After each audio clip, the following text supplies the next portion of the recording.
It's another edition of the Hurry Up Offense here on Football.com. My name is Aaron Morse, joined as always by Joe Jenkins and Joe Coughlin. We're talking about some of the hot topics in college football. And the first topic, it's been in the news. We need your guys' take on this. Brady Hoke. Obviously, Michigan's not doing well. Blown out by Notre Dame. They lost to Utah. They're having all sorts of issues, Michigan right now, certainly in the Big Ten. And on top of that, most recently, of course, their quarterback was allowed to play through a concussion. Allegedly, no one knew he had one. And there's been a protest. They're trying to get the athletic director fired. Need your guys' take on this. Joe Jenkins, hurry up. What should be done about Brady Hoke and the Wolverines? Can this program be salvaged? Well, yeah, I think it can be salvaged. I don't think by Brady Hoke. I don't think that we're going to see him get fired this year. Michigan just doesn't strike me as the type of school to make that kind of move. And besides, we all know what's going to happen. They're going to go after Jim Harbaugh, and he's going to say no. And then they're going to go after Les Miles again, and he's going to say no. And then they're going to have to pick somebody up after that. And, you know, in order for all of those first two no's to occur, they have to wait until the football season's over anyway. So firing Brady Hoke right now doesn't necessarily fix anything. I think Kirk Herbstreit was on to something when he said that, you know, it's certainly not a good thing that he let Shane Morris,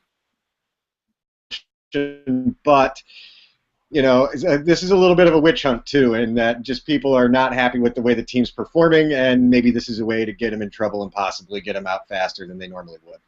But you don't think he's going to be fired because of this here mid-season. Joe Coughlin, what do you think?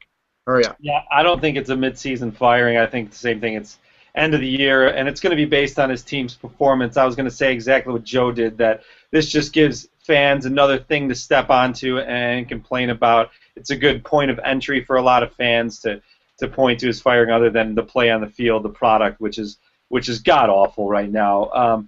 Fans storming the 80s house, you know, I think it's all about how these organizations try to spin things, and they just back themselves into a corner by doing so, and that's what fans don't like. Somebody's lying. Who is it? We don't know. Somebody tell the truth. So that's just not good for a program in general, but they'll be able to get out of it. Michigan issued that 1 a.m. Press release, which I'm sure was a very popular among the the media and the students there at Michigan. But going out west, in the most serious topic of the week, Mike Leach, I don't even know what to say about this. He was interviewed, and I don't know why he brought this up or who was asking him, but he basically said that technology and people just constantly texting each other and staring at each other at computer screens, what we're doing right now, is going to bring about the end of the earth. That's how the world will end. Joe Coughlin, do you agree? Hurry up. I gotta ask out my girlfriend real quick.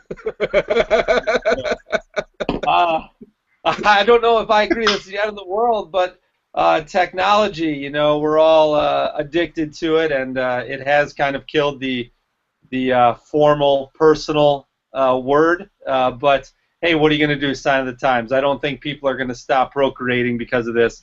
So I think the world will go on. I think everything will be okay, and he'll have football players to pick from when he's, you know, at a different school in a few years. Well, it kind of reminded me of that movie Her, which I was forced to go see, where the guy falls in love with his operating system. But Joe Jenkins, your thoughts? Hurry up. First of all, I think we need to go on the record and remind everybody that Mike Leach actually thinks that he's a pirate.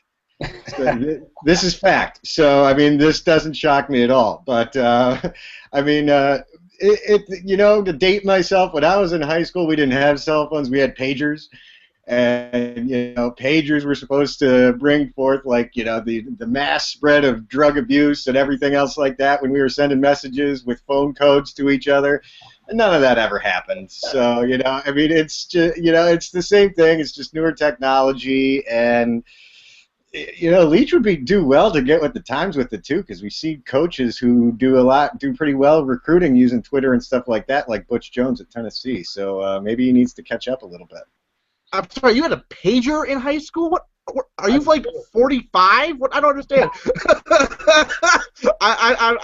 I'm very confused. We'll talk about that later, though. That's a surprising revelation. You had a pager.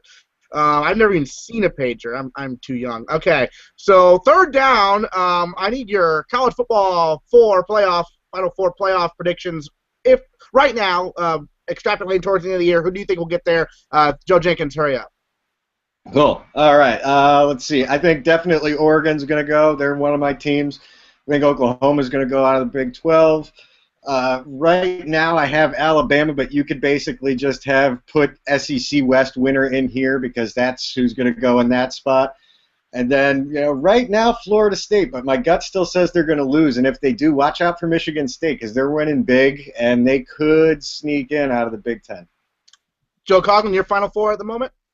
I agree with Oregon and Oklahoma. I think Oregon's the best team in the country, and I think no one's going to stop Oklahoma. And the other two, Joe Jenkins is going to hate. I like Auburn coming out of the SEC West. I think they're going to do the same thing and sneak through, maybe luck 2 years in a row. And I also like Notre Dame beating Florida State, running the table. Manti Te'o's still there, right? They can do some damage. Well, speaking of technology, bringing about the end of the world, Manti Te'o could probably attest to that. And Notre Dame hasn't been consistently good since there were pagers in Joe Jenkins High School. But fourth down, gentlemen, our bold prediction segment. These are your bold predictions for the upcoming week in college football. Joe Coughlin, let's start with you. What's your bold prediction? This might be biased, too, because I liked the way Iowa State took down Iowa, and not a big fan of Iowa. So I'm going to have Iowa State trump Oklahoma State this week. All right, yeah, Iowa State causing problems in the Big 12, perhaps. Joe Jenkins, your bold prediction. Well, I've gone against them once before, and I was wrong, but I'm going to stick with it. And Auburn will not be going to the college playoff because they're going to lose to LSU this week. LSU doesn't have a great defense, but they can run the ball and keep Auburn's offense off the field that way, and I think they win a close one. SEC, it's going to cannibalize itself, I think, as we go throughout the season.